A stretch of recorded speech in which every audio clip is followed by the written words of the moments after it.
Hello friends, welcome back to our channel think talks by Yuva. మీరు కనుక నా ఛానల్ని మొదటిసారి విజిట్ చేస్తే ఖచ్చితంగా నా ఛానల్ని సబ్స్క్రైబ్ చేసుకోండి ఫ్రెండ్స్. అలానే నా ఛానల్ని బంధుమిత్రులందరికీ షేర్ చేయండి. నోటిఫికేషన్ బెల్ని ఆల్లో సెట్ చేసుకోవడం మర్చిపోవద్దు. నా గత వీడియోలో వక్ఫ్ బోర్డు యొక్క పనితనము, దాని చుట్టూ ఉన్నటువంటి రాజకీయ కోణాలు ఎలా ఉంటాయి అనేసి ఒక వీడియో చేశాను ఫ్రెండ్స్. మీరంతా ఖచ్చితంగా ఆ వీడియోని చూడాలి, అస్సలు మిస్ అవ్వద్దు ఫ్రెండ్స్. అయితే ఈరోజు మనం విశ్లేషించబోయే అంశం 2024 ట్రంప్ ఎన్నికైన దగ్గర నుంచి ఇప్పటి వరకు అక్రమ భారతీయులను వెనక్కి పంపించడం జరుగుతుంది ఫ్రెండ్స్. అంటే ఎవరైతే మన భారతీయులు ఇక్కడ ఏజెంట్లకు డబ్బులు చెల్లించి అక్రమంగా అమెరికాకి వెళ్ళి అక్కడ సెటిల్ అవుదామని చెప్పేసి వెళ్ళారో, ట్రంప్ అధికారంలోకి వచ్చాక వాళ్ళని తిరిగి వెనక్కి పంపించడం అనేది జరిగిందన్నమాట. దాని గురించి ఈరోజు విశ్లేషిద్దాం.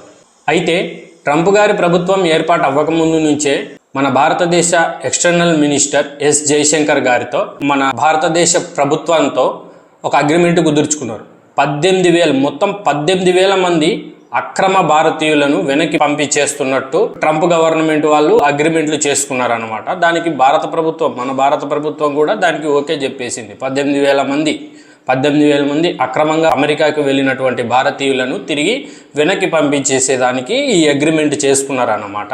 దానిలో భాగంగా ఇప్పటి వరకు అమెరికన్ గవర్నమెంట్, అదే ట్రంప్ సర్కారు ఇప్పటి వరకు 1,529 మంది భారతీయులను వెనక్కి పంపించడం జరిగింది. అయితే ఈ వార్తను పట్టుకొని మన భారతదేశంలో ఉన్నటువంటి ఈ అపోజిషన్ పార్టీలు, లోకల్ పార్టీలు కానివ్వచ్చు, లేకపోతే central party opposition Congress party అవ్వచ్చు, వీళ్ళు భారత ప్రభుత్వం అయినటువంటి మోడీ సర్కారును హేళన చేయడం మొదలు పెడుతున్నారు. ఇంటర్నెట్లలో, సోషల్ మాధ్యమాలలో మోదీ సర్కారుని, జైశంకర్ గారిని హేళన చేయడం మొదలు పెడుతున్నారు. ఇదేనా వికసిత్ భారత్ అంటే, ఇదేనా వికసిత్ భారత్ లో జరిగినటువంటి అభివృద్ధి అనేసి హేళన చేయడం మొదలు పెడుతున్నారు. అయితే ఫ్రెండ్స్, ఇది భారతదేశానికి సంబంధించినటువంటి పౌరులను అమెరికా నుంచి పంపించడం అనేది ఇది ఇప్పుడు స్టార్ట్ అయినటువంటి పని కాదు. ఇది చాలా ఏళ్ల నుంచి ఈ పని చేస్తూనే ఉన్నారు. కాకపోతే అప్పుడు మనకి ఇంటర్నెట్ లేదు, ఇలా సోషల్ మాధ్యమాలు లేవు. దాని గురించి మీడియా వాళ్ళు మాట్లాడతారు, మాట్లాడకపోతే ఆ విషయం మన దాకా వచ్చేది కూడా కాదు. కాకపోతే ఇప్పుడు ఏంటంటే మోడీ సర్కార్లో ఈ 1,529 మందిని వెనక్కి పంపించడం అనేది, దాన్ని ప్రతిపక్ష హోదాలో ఉన్నటువంటి కాంగ్రెస్ పార్టీలు, ఆ ఇండి అలియన్స్, ఇండి మిత్ర కూటమి వాళ్ళు, వీళ్ళంతా కలిసి మోదీ సర్కార్ని అవహేళన చేయడం అనేది మొదలు పెడుతున్నారు అనమాట ఇంటర్నెట్ సోషల్ సైట్స్లలో. అయితే ఏ సంవత్సరంలో ఈ అమెరికన్ గవర్నమెంట్ ఎంతమందిని ఈ భారతీయుల్ని వెనక్కి పంపించేసింది తిరిగి అనేసి ఒకసారి లెక్కలు చూద్దాం. 2009వ సంవత్సరంలో, అంటే కాంగ్రెస్ అధికారంలో ఉన్నటువంటి సమయంలో 734 మందిని వెనక్కి పంపించడం జరిగింది. 2010లో 799 మందిని వెనక్కి పంపించడం జరిగింది. అప్పుడు కాంగ్రెస్ ప్రభుత్వమే అధికారంలో ఉంది. 2011లో 597 మందిని వెనక్కి తిరిగి పంపించడం జరిగింది. 2012లో 230 మందిని వెనక్కి తిరిగి పంపించడం జరిగింది. 2013లో 531 మందిని వెనక్కి తిరిగి పంపించడం జరిగింది. ఇప్పటి వరకు చెప్పిన ఈ సంఖ్య అనేది కేవలం కాంగ్రెస్ ప్రభుత్వం అధికారంలో ఉన్నప్పుడు అమెరికన్ గవర్నమెంట్ తిరిగి పంపించేసిన భారతీయుల సంఖ్య అన్నమాట. ఈ అక్రమంగా అమెరికాకు వెళ్ళినటువంటి మన భారతీయులను అమెరికన్ ప్రభుత్వం తిరిగి వెనక్కి పంపించడం అనే ఈ ప్రాసెస్ అనేది కొత్తది కాదు, ఎప్పటి నుంచో జరుగుతున్నదే. కాకపోతే ఈసారి ఏంటంటే హైలైట్ చేస్తున్నారు. ఎందుకంటే కేంద్రం బీజేపీ పార్టీని కానీ విమర్శించడానికి ఏమీ మిగలలేదు. ఢిల్లీ ఎలక్షన్స్లో కూడా రీసెంట్గా కాంగ్రెస్కి 0 వస్తే ఆమ్ ఆద్మీ పార్టీకి 22 వచ్చాయి. అక్కడ కూడా వీళ్ళిద్దరూ ఓడిపోయారు.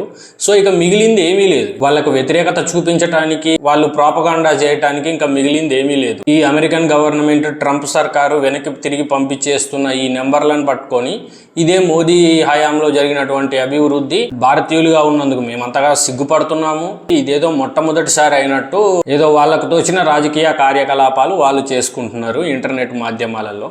కానీ ఇక్కడ మీరు తెలుసుకోవాల్సింది ఏంటంటే ఫ్రెండ్స్, భారతదేశం పౌరులు అక్రమంగా అమెరికాకు వెళ్ళాల్సిన అవసరం ఏంటి? ఇప్పుడు మీరు ఒక చదువు కోసం అమెరికా వెళ్ళాలనుకుంటున్నారా, లేకపోతే ఒక జాబ్ పర్పస్ మీద అమెరికా వెళ్ళాలనుకుంటున్నారా? చదువు కోసమైనా లేకపోతే ఒక జాబ్ పర్పస్ కోసమైనా మీరు లీగల్గా డాక్యుమెంటేషన్స్, లీగల్గా వీసా ప్రాసెస్, లీగల్గా అన్నీ చూసుకొని వెళ్ళొచ్చు. ఎందుకంటే ఈ ట్రంప్ గారు అధికారంలోకి రాకముందు, అంటే ఎన్నికల ముందే ఆయన క్లియర్గా చెప్పాడు, నా దేశంలో అక్రమంగా ఉన్నటువంటి వాళ్ళను నేను ఉంచాను. ఎందుకంటే నా దేశం అనేది చట్టాల ప్రకారం నడుస్తుంది. మీరు ఇల్లీగల్గా ఏ పత్రాలు లేకుండా ఏ వ్యాలిడ్ డాక్యుమెంటేషన్స్ లేకుండా ఎక్కడి నుంచి అయినా కానివ్వండి, ఇటు మెక్సికో నుంచి కానివ్వండి, భారతదేశం నుంచి కానివ్వండి, పాకిస్తాన్ నుంచి కానివ్వండి, ఎక్కడి నుంచి అయినా కానివ్వండి, మీరు ఈ దేశంలో అడుగు పెట్టేటప్పుడు మొదటనే మీరు రూల్స్ బ్రేక్ చేసి చట్టాలను ఉల్లంఘించి నా దేశంలోకి రావద్దు. మీరు లీగల్గా రండి. ఎన్నికలు జరగకముందే ఆయన సభలలో చాలాసార్లు చెప్పుకున్నాడు, అక్రమంగా అమెరికాకు వెళ్తున్న మన భారతీయులకు వాళ్ళని అక్రమంగా తీసుకెళ్తే అక్కడ సెటిల్ చేసే వాళ్ళు ఎవరు, ఇది మీరు తెలుసుకోవాలి ఫ్రెండ్స్ ఖచ్చితంగా. ఎందుకంటే మీరు లీగల్గా వెళ్ళేటప్పుడు కొంత అమౌంట్ అనేది మీకు ఖర్చు అవుతుంది అంటే, అక్రమంగా వెళ్ళటానికి దానికి డబల్ త్రిబుల్ ఖర్చు అవుతుంది. అంత డబ్బులు పే చేసుకొని అంత డబ్బులు ఖర్చు పెట్టి మీరు అమెరికాకి అక్రమంగా వెళ్ళాల్సిన అవసరం ఏముంది? ఒక పర్సన్ ఇక్కడ నుంచి అమెరికాకి అక్రమంగా వెళ్ళటానికి 50 లక్షల నుంచి ₹1 కోటి దాకా ఖర్చు పెడుతున్నాడు. ఇక్కడ మీరు గమనించాల్సింది ఏంటంటే ఫ్రెండ్స్, ఎవరైతే ఇక్కడ నుంచి అక్రమంగా భారతదేశం నుంచి అమెరికాకి వెళ్ళాలనుకుంటున్నారో వాళ్ళు ఇక్కడ చెల్లించే ఆ ₹1 కోటి అనేది మొత్తం బ్లాక్ మనీ, నల్లధనం. ఆ నల్లధనాన్ని ఇక్కడ చెల్లించేసి మిగిలిన వారి దగ్గర ఉన్న నల్లధనాన్ని అంతా కూడగట్టుకొని అమెరికాకి ఇల్లీగల్గా వెళ్ళిపోయి అక్కడ సెటిల్ అయిపోయి అమెరికన్ పౌరసత్వం కోసం వాళ్ళు అక్కడ ప్రయత్నిస్తుంటారు. సరే, ఇక్కడ ఒక ₹1 కోటి చెల్లించేసి అతను అక్రమంగా భారతదేశం నుంచి వెళ్ళి అమెరికాలో సెటిల్ అయ్యాడు. సో అక్కడ అతనికి బతుకు తెరువుకు కానీ, అతని ఉద్యోగానికి కానీ, అతని వర్క్కి కానీ, లేదా అతని బిజినెస్కి కానీ అక్కడ చూసే వాళ్ళు ఎవరు ఉంటారు? అతనికి ఎవరు ఉంటారంటే ఫ్రెండ్స్, ఈ భారతదేశానికి వ్యతిరేకంగా పనిచేసేటటువంటి ఈ ముఠా అంతర్జాతీయ శక్తులు, వీళ్ళను ఇక్కడి నుంచి అక్కడికి అక్రమంగా తీసుకెళ్ళి వాళ్ళని ఆ దేశంలో సెటిల్ చేసి అక్కడి నుంచి భారతదేశంలో ప్రభుత్వము మా మీద దాడులు చేస్తుంది, భారతదేశ ప్రభుత్వం మా నోరులు నొక్కేస్తుంది, దాంతో భయపడి పారిపోయి వచ్చేసాము అని చెప్పేసి ఒక సర్టిఫికేట్ అనేది అమెరికన్ గవర్నమెంట్కి చూపించుకొని, అసైలం సర్టిఫికేట్, వీళ్ళు అమెరికన్ పౌరసత్వం అనేది పొందుతారు. పొందిన తర్వాత నుంచి వీళ్ళకు ఫండ్స్ వస్తుంటాయి. వీళ్ళకు ఫండ్స్ వచ్చే దగ్గర నుంచి వీళ్ళు ఫండ్స్ తీసుకుంటూ భారతదేశం తరపు నుంచి ఏ డిప్లొమాట్ వెళ్ళినా, భారతదేశం తరపు నుంచి మోదీ గారు వెళ్ళినా, ప్రాపగాండాలు, భారతదేశ వ్యతిరేకంగా పనిచేయటము, ఇవన్నీ చేస్తుంటారు ఫ్రెండ్స్. 100% భారతదేశానికి సంబంధించినటువంటి ఎవరైనా అక్రమంగా విదేశాలకు వెళ్ళిన వారిని తిరిగి భారతదేశం పంపించేయటం 100% కరెక్ట్. దీని గురించి సిగ్గుపడాల్సిన అంశం ఏదీ లేదు. అక్కడ వీళ్ళు చేసేది ఏంటంటే దేశ వ్యతిరేక పనులు. ఒక అతను స్టేట్మెంట్ ఇస్తున్నాడు, నేను 50 లక్షలు ఖర్చు పెట్టి అసలు అప్పు తీసుకొని ఖర్చు పెట్టి ఏజెంట్కి ఇచ్చి నేను వెళ్ళి ఇప్పుడు రిటర్న్ అయ్యాను, మమ్మల్ని చేతులు కట్టేసి మొహానికి మాస్క్లు వేసేసి ఫేస్కి మొత్తం మాస్క్ వేసేసి మమ్మల్ని ఎక్కడికి తీసుకెళ్తున్నారో కూడా తెలియకుండా తీసుకెళ్లారు.